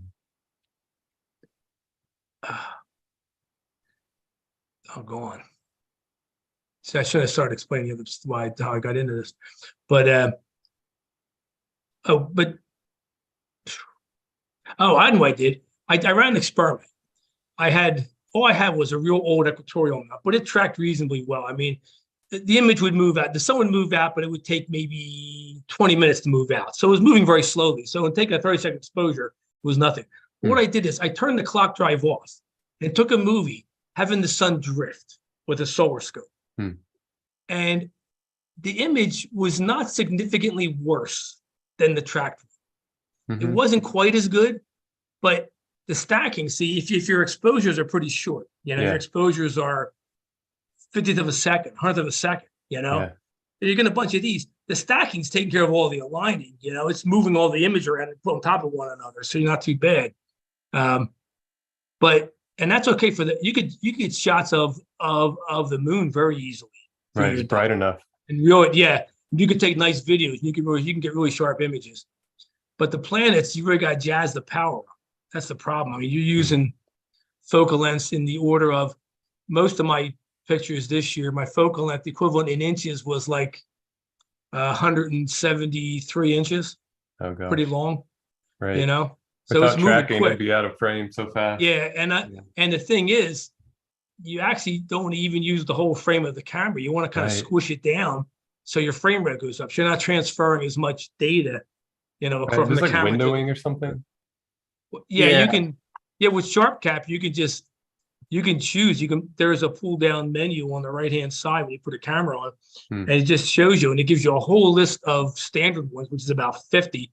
But you can customize any one you want. You You can can make customize anything. them. Yeah. Yeah, any pixel. And Okay. if you have a smaller box, you can shoot higher frames per second. That's the trick. Because Okay. it can download it faster, Yeah. Yeah. Because the file takes less sizes are space. smaller, Right. Yeah. Okay. I see. Takes a lot less space when your camera, when you're taking all these frames too. Yeah. Because you want a lot of frames, and if Start it's a 2 setting meg up. camera and you shoot 4,000 frames, you got a couple of gigs. Gotta buy another hard drive. Yeah. Yeah, you can run that. I mean, I'm doing photography. I always make sure I have at least 250 roughly gigs available Yeah. to play with. Okay. I mean, some people throw in a thumb drive in. I'm not sure what the rates are, but some guys get away with it. Interesting. As far as just transferring to the thumb drive. But I don't know the transfer rate. You might lose a little bit, but not too bad probably. Okay. Yeah, I have I don't use a thumb drive, but Costco was selling these, the hard drives, $99 for 8 terabytes. Wow. I bought 8? 4 of them. Even if they fail, they're $99. Yeah, you could try with something like that for that price and everything. You could plug that in and see what the transfer rate there is. It might be, I don't know if it's a US 3 or 2 connection to those USB terabytes. 3 8 goes pretty fast. If it was USB 3, then it should be. I mean, you have 2 USB. You have some stuff going on there, but I would think you might be able to dump. If your frame rate's in the 100 frames per second range, you're probably fine. You get around 200, maybe you might max out maybe at 150 or something. You mean directly on another? Yeah, drive? directly on. Just point to that. Wow. See, I never thought of that, Yeah. So because some guys have talked about it, we're using thumb drives and stuff. Now they're not getting real high. They're not. These aren't guys who are trying to like eke out get 200 frames a second or something like that, But they're getting, 40, 50 frames a second, I think. Right. And you might be able to do better I'm not sure they're even cropping down much or anything. So I think you can, drop a little bit, but I think you might be able to do pretty well. It'd be a curious test. I have a hard drive, but I'm not sure. I had it for a couple of years now. It's just my backup disk really for my computer. I back my computers up on it, but that may only be a USB 2. But that'd be a curious exercise, see how fast I could download to that thing. I've been kind of talking about lunar mosaics, you know, and with lunar, I mean, you're using huge amounts of data because, you know, you're using like, you know, pretty The much object frame. big. Oh yeah. Yeah. And these guys are the guys who are doing these. I mean, they really have some really high magnifications. I mean, they're at f20 or f30 or something like that, you know. So they're taking a lot of shots, and they said, don't even think about trying it without a hard drive. But I assumed they were taking the video and then transferring it over and not shooting directly onto the hard drive. That would simplify things, you know. Yeah, you won't have to purge your hard drive over Right. to your backup and then use it. Right. I'm not sure exactly. A USB 3 though, I would think. I mean, the camera transfer rate is USB 3, right? Right. So that's coming in there at 200 frames a second. The Yeah. question is, having a second USB 3 in that chain, how much would it affect it? I imagine if you're doing 200, you should at least be able to do 100 frames a second. You Yeah. know, I would could think. probably try that during the day, you know, and just kind of fool around. Oh with yeah, it. you can. You can do anything. Yeah, it doesn't really have to Yeah. be. Yeah. Yeah, it could just be a camera that's But not even. I never thought on of your that, you know? desk. That would make life a lot easier, you know, just bring the hard drive out, another hard drive out too, and then shoot directly onto that, because I'm only have about 400 gigs on this. You know, Wow. I have, Right. Yeah, I bought. Oh, go ahead. I have a couple terabytes in the other, you know. Yeah, I have a 1 terabyte hard drive. So, you know, it's operating, so a lot of cool stuff is in there, and I have past different things, but right now I'm down to the stuff that I easily purge out, you know, just old video files and stuff. I'm only getting up to about 350 gigs free. Yeah, It was about 500, but because I've taken more images and I've got more, you know, now and then I just take all my images off, and or most of them, and I put them over to my hard drive, and just to clean things up, you know, just to clear space. right. 'Cause it's easy to blow through a couple hundred gigs on a night. But to just That's fun. You know, instead of the wavelets from Registax, PixInsight has a little more flexibility. Now I don't know what I'm doing here, but I'm trying to process a completely raw image of Mars. If you yeah, begin- there's several. Yeah, some people really don't like or didn't find the sweet spot with Registax and the wavelets, you know. And when I first started, I got that little $99 camera, and I was asking around. The answer I got pretty much was, well, you just kind of fool with the sliders, you know. And so I was like, well, I was kind of hoping for a starting point, you know, Yeah, to do that. right. And I really didn't get that. So I just fiddled and fiddled and fiddled. So all of a sudden it's like, oh, okay. But it's funny, you watch YouTube things. I always do all mine linear. There are 2 radio buttons, the very top upper left. And it's linear and diac. Am I saying that right? Diac? Dyadic. Dyadic, that's what it is. And dyadic to me is like taking a sledgehammer to kill a fly. I mean, it is really, if you want to go and really sharpen something, man, that'll pull anything out. But usually it just clobbers you from what I can see. But I know guys who use that, and they'll just fool around, and that's what they use. And it works fine for them, and they can control it. For me, it's like driving 1,000 miles an hour and trying to grab the steering wheel from the passenger seat. You know, it's like, whoa, this thing is really out of control. So I always use a linear. I always use linear. Linear is of course, that being said, I did use the dyadic once on an image of Saturn this year. I tried it, and it wasn't bad. I had to really scheme it back. I really had to bring the sliders way over to the left. So they weren't up high. They were around, 15 and 20, if not always split as far as percentage over and stuff. And that worked pretty well. But it's but different people have success. You stumble upon different things, and you get used to it. You practice it, and you find what works, Nice. But Start writing your own Python scripts with I OpenCV image processing. I have not. I used to be a Have you- software guy, and and since then I was like, I have no desire to write scripts anymore. It's been beat out of me after 40 years. That's the guy who's batch processing his images. Yeah. I'm not writing a lot of scripts though. I'm not doing a lot of script stuff. I mean, Okay. you can do a lot of stuff though. I mean, Right. there's a lot of, That's cool. but I gotta it's, head out here in a little Pretty bit. Powerful tool. I'll here. take notes on Saturday, Steve. I'll keep you posted. All right. Okay, very good. yeah, we've gone over a lot of this stuff, Steve, but Yeah, I want to go over a little more just about, about the atmosphere and just the things you can control, local situations, calmation, cooling your scope, Steve, things that you have to do. so Yeah. for anybody who doesn't know, Tom's my brother-in-law, and I have him on tap. constantly. Speed dial. He has spent tens of hundreds of hours with me on the phone trying to solve problems that he can't even see with his own 2 eyes. Tom, you're a saint, buddy. Tell me your latest project, Steve. Homemade 6-inch reflector. And would Very and, good. and what does that include? What does it keyboard. include? The mirror. Oh, He's going to grind his first Yeah. mirror. No. Very good, Steve. I also have a 3D printer, and I've been printing up the ribs for the main telescope. Oh, yeah. Oh, that's And whatever great. fixturing I need is all designed up in CAD and printed out on the 3D printer. I think Isaac Newton used a 3D printer. Yeah. I think so too. It just got lost somewhere in the Steve, generation. Tom and I are conversing about a mirror. That's amazing. That's amazing, Steve. So I haven't started grinding yet. Physically, I'm not sure if I can do it because I have back and leg issues, but What I'm size?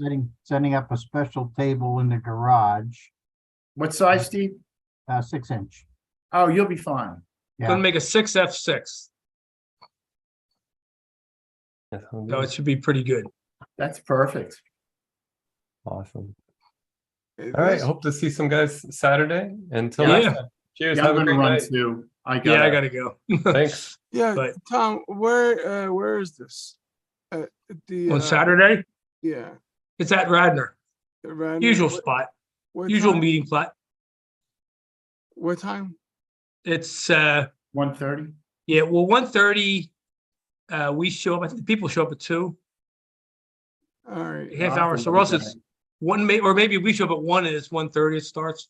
I think, I have a couple things I'm gonna bring in. I'll probably be getting there a little bit early. Steve, by the way, some of this is just the stuff we did last April, Okay. so, Yeah, Yeah, the whole with the astronomy thing. It's in 3 phases. Well, 4. One of them has an A and a B. One is like the fixed tripod astronomy again, where it is you have a tripod and a DSLR, and I'm doing just the easy part, the beginning part, and then Joe's going to give the part B on the tracker, and then we have a solar system yeah, piece, and then we're going to have a